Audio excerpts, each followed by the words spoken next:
le film le plus bizarre du cinéma. Alors aujourd'hui, j'aimerais vous parler d'un film assez étrange, assez spécial, je dirais. Je vous parle de Wavelength, réalisé par Michael Snow. Alors évidemment, je vais donner un peu de contexte, je vais essayer d'expliquer un peu c'est quoi. Alors, qu'est-ce que c'est que cette œuvre? Qu'est-ce que c'est? Alors, Michael Snow, c'est un réalisateur canadien né à Toronto en 1929 et il est un des pères de ce qu'on pourrait appeler le cinéma expérimental, c'est-à-dire un mouvement des années 60 qui consiste à créer des films avec des nouvelles techniques, des nouvelles manières de faire, des nouvelles méthodes. Ce qu'on a appelé le cinéma expérimental. Alors, j'aimerais me pencher sur Wavelength, qui est un film assez spécial, assez bizarre, je dirais. Je considère que c'est le film le plus bizarre que j'ai vu de ma vie.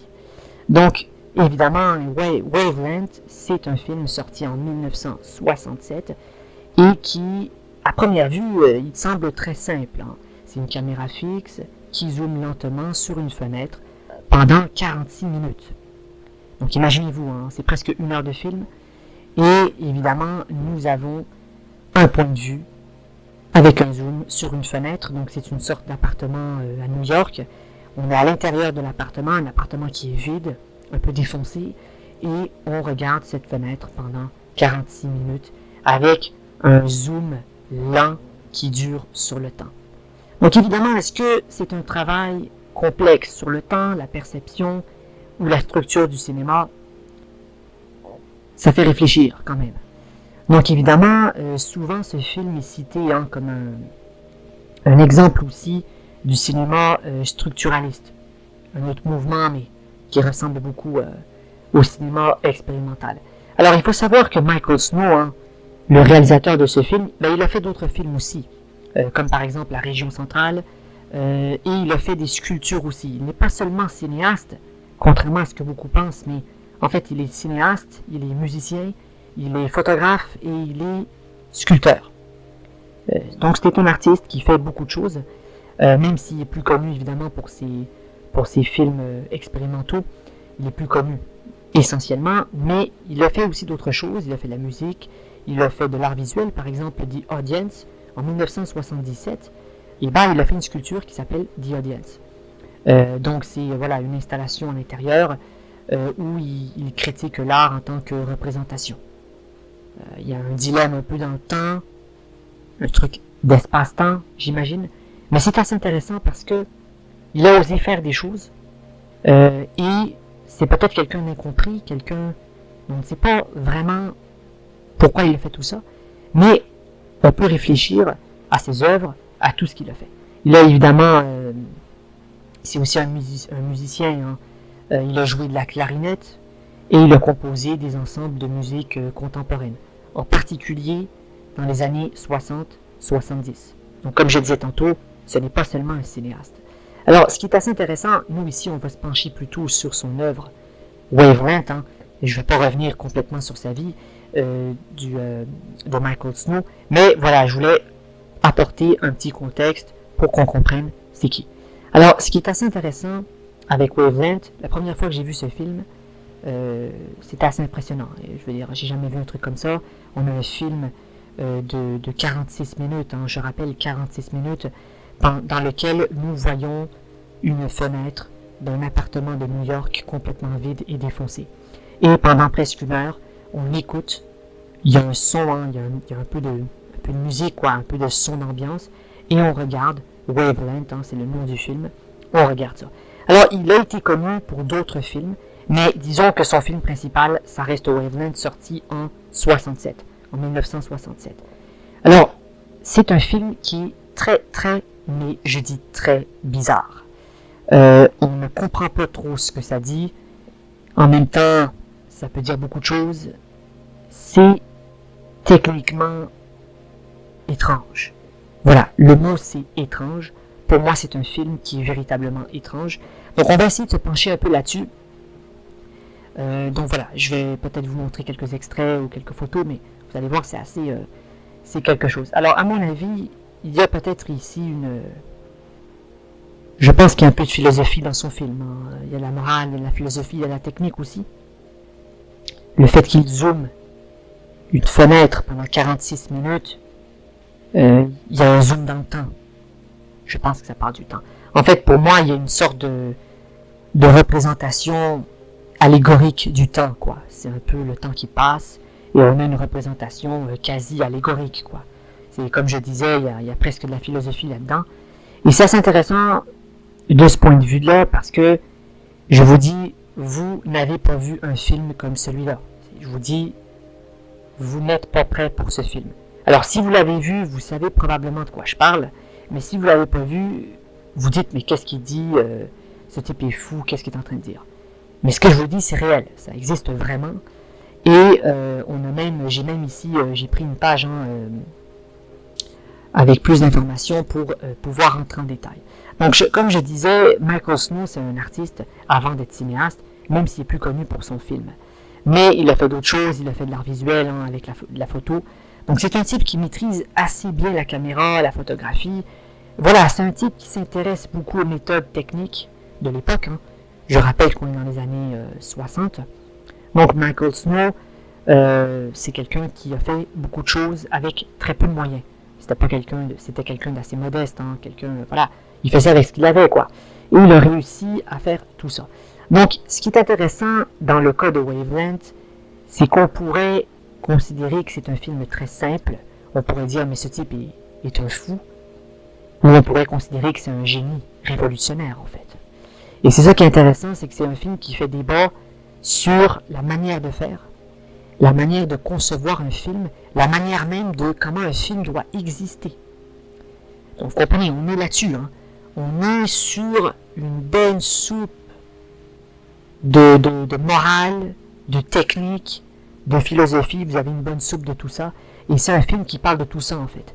Vous avez 46 minutes à regarder une fenêtre complètement défoncée, d'un appartement défoncé, d'une image quasi défoncée. Et on se penche là-dessus. On a un zoom progressif pendant 46 minutes. Et c'est assez incroyable. Donc évidemment, le film, vous pouvez le trouver en streaming. Hein, voilà. C'est un film qui est assez accessible. De toute façon, il a tellement été repris et copié. Enfin, les gens l'ont tellement téléchargé qu'il est rendu disponible partout hein, sur Internet. Vous pouvez le trouver, vous tapez Wavelength, Michael Snow, et vous allez trouver son film assez facilement. Alors moi, je vous avoue, j'étais très étonné la première fois que j'ai vu ce film. Je vous dis, vous n'êtes pas prêt pour ce film. Si vous ne l'avez pas vu, vous allez être étonné, mais puissance 10, hein, je vous dis, vous n'êtes pas prêt pour ça. Donc, c'est un film qui est très psychologique, philosophique, moral en même temps, et qui pose beaucoup de questions. Il y a des gens qui vont dire que c'est un fou, d'autres vont dire que c'est un génie. Donc voilà, on peut en discuter, on peut parler de tout ça, mais je trouve que Wavelength est un chef-d'œuvre dans une certaine folie. C'est-à-dire que il a, je pense, voulu nous montrer où le cinéma peut aller à son maximum. C'est-à-dire qu'en fait, je pense que ce type, il a tout compris. Hein. Il a compris, parce que le cinéma, c'est quand même l'art du mouvement. Alors je peux vous dire que lui, le mouvement, il a compris. Hein. Un zoom sur une fenêtre pendant 46 minutes, il a compris c'est quoi l'art du mouvement. Et c'est intéressant parce que vous commencez, vous avez une vue d'ensemble. Je vais spoiler full, hein, j'ai pas le choix. Mais vous avez un point de vue d'ensemble sur l'appartement. C'est plutôt une pièce, un genre de grand salon. Et vous avez un point de vue sur l'appartement. Plus le temps avance, plus le film avance, vous allez vous rapprocher d'une photo sur un mur entre deux fenêtres. Et cette photo, en fait, c'est de l'eau. On dirait une plage. On ne sait pas trop c'est quoi, en fait, mais on essaie de comprendre c'est quoi qui ressort de ça. Et là, je vous avoue, encore aujourd'hui, j'ai écouté le film plusieurs fois. Et en fait, c'est un film où vous devez le regarder plusieurs fois pour comprendre réellement c'est quoi le sens de tout ça. Parce que on pourrait se dire, il n'y a aucun sens. Comme je disais tantôt, est-ce que c'est un fou en fait? ou est-ce que c'est un génie? Et donc, on essaie de comprendre ce dilemme. On essaie de comprendre la définition, l'existence même de ce film, parce qu'on ne sait pas trop c'est quoi qui ressort de tout ça, en fait. On a un zoom. Je pense ici que, bon, le zoom, ça pourrait être la notion du temps. Donc, même la méthode de la caméra, la méthode de filmage a été pensée pour ça. Donc, je pense que Wavelength, c'est vraiment... Vous avez une image assez...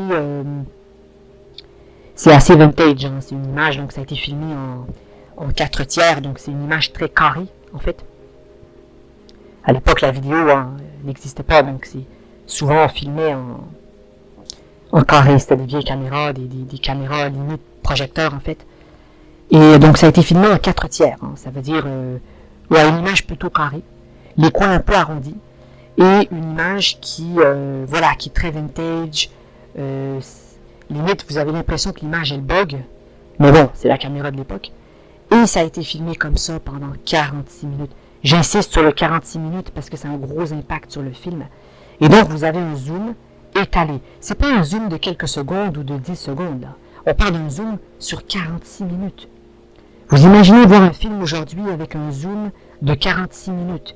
Mais c'est inimaginable. Vous ne verrez jamais ça dans une salle de cinéma ou en streaming ou sur Netflix ou sur Disney+. Vous ne verrez jamais ça. Mais dans ce film, vous le voyez, et c'est intéressant parce que c'est quelqu'un qui pousse les limites de la technique.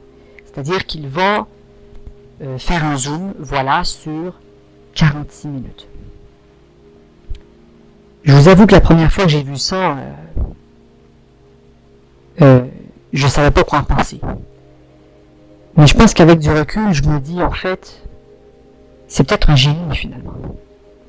Peut-être qu'il a tout compris à l'art du mouvement, au cinéma, justement. Ouais, je sais, on rentre... je vous dis, on rentre à fond dans cette vidéo. Je vais essayer de rentrer dans la psychologie de cet artiste et essayer de voir c'était quoi sa vision. C'est quand même un film qui date de 1967, je rappelle. Donc, voilà, ça a fait du chemin. D'ailleurs, je me souviens, mais en fait, la première fois que je l'ai vu, je me suis dit, est-ce que la critique de l'époque, donc les chroniqueurs dans les médias de l'époque, est-ce qu'ils avaient pris ça pour une folie ou pour un génie? Et je me suis rendu compte que c'était plutôt so-so. Voilà, mitigé. Il y avait des chroniqueurs qui adoraient ce film et d'autres étaient plus critiques. C'est normal, en même temps, je pense que ça a été voulu. Hein. J'ai l'impression que Michael Snow savait très bien que c'était un film qui allait susciter de la réflexion, voilà. Mais ce qui est le plus fou avec Wavelength, c'est que le film lui-même, il se passe dans le temps. C'est comme si vous mettez, je vous dis, prenez du temps pour le voir parce que vraiment c'est exceptionnel, mais vous allez avoir l'impression de voyager dans le temps.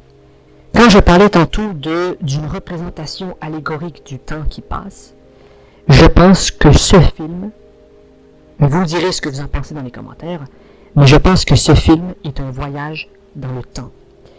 Et c'est ce qu'il a essayé de vouloir montrer à travers sa technique, à travers sa caméra. Et je pense qu'on est dans une représentation allégorique du temps qui passe. On est dans un voyage sur le temps. Vous avez une petite musique de fond à certains moments. Il y a je pense que plutôt vers la fin du film, vous allez entendre un peu des voitures qui passent dehors, sur une route. On ne sait pas trop c'est quoi, mais en même temps c'est pas important puisqu'on voit l'appartement. Et tout le film, c'est ça. Donc vous avez un voyage dans le temps, mais ce voyage se fait dans un appartement vide, défoncé, comme je disais tantôt. Et on essaie de comprendre tout ça, mais on ne sait pas trop quoi en tirer de ça. Moi, je pense que c'est plutôt un voyage dans le temps, mais en même temps, vous êtes figé. On est dans une sorte ici de parallèle du temps. Je pense que c'est un voyage dans le temps, mais on n'a pas idée qu'on fait ce voyage. je sais, ça paraît complètement dingue, mais vous allez voir, c'est peut-être ça que Michael Snow essaie de nous expliquer, c'est qu'en fait, on est dans un voyage temporel. Et on ne sait même pas qu'on est dans un voyage temporel. Donc écoutez, dites-moi ce que vous en pensez là-dessus. Je ferai peut-être d'autres vidéos sur Michael Snow. D'ailleurs, dites-moi si ça vous intéresse. Cette vidéo, je voulais vraiment me concentrer sur Wavelength. Je pourrais faire une vidéo de 1 heure, 2 heures, hein, mais je vais essayer de ne pas faire trop long. Donc voilà, j'ai fait une vidéo ici, voilà, on est à peu près à 15 minutes. Je pense qu'on va rester là-dessus. Dites-moi si d'ailleurs vous avez envie que je fasse d'autres vidéos, parce que oui, vous pensez que Wavelength, c'est sa seule œuvre, hein, mais comme j'ai dit tantôt, il a fait plusieurs films expérimentaux. Donc, voilà, il a une filmographie assez remplie, je dirais, même si Wavelength reste ses plus grandes œuvres. Donc écoutez, dites-moi, est-ce que vous connaissez ce film? Est-ce que vous l'avez vu? Est-ce que vous avez déjà entendu parler? Mais je vous dis, vous pouvez le trouver assez facilement. Wavelength, Michael Snow, sur Google, vous le trouvez très facilement. Donc écoutez, dites-moi ce que vous en pensez. Si vous avez apprécié cette vidéo, n'hésitez pas à vous abonner, vraiment ça fait plaisir. Ça permet de soutenir la chaîne. Et on se retrouve à une prochaine. Donc je vais voir, peut-être que je ferai d'autres vidéos sur ce personnage, hein, sur cet artiste, cinéaste, Michael Snow, qui m'a fasciné quand même la première fois que j'ai vu Wavelength. Donc voilà, je pense que Wavelength, pour conclure, hein, c'est un voyage temporel dans le temps, une représentation allégorique du temps qui passe. Et vous êtes coincé dans ce voyage temporel. Je pense que c'est ça que Michael Snow a essayé de nous transmettre, hein, à travers ce cinéma expérimental. Il est considéré de toute façon comme un des pères de ce type de cinéma expérimental et structuraliste aussi, à ne pas oublier. Donc structuraliste, hein, parce qu'il y a une certaine structure dans le film. Vous voyez un peu le nom. Donc voilà, dites-moi ce que vous en pensez. N'hésitez pas à vous abonner. Merci. Ciao.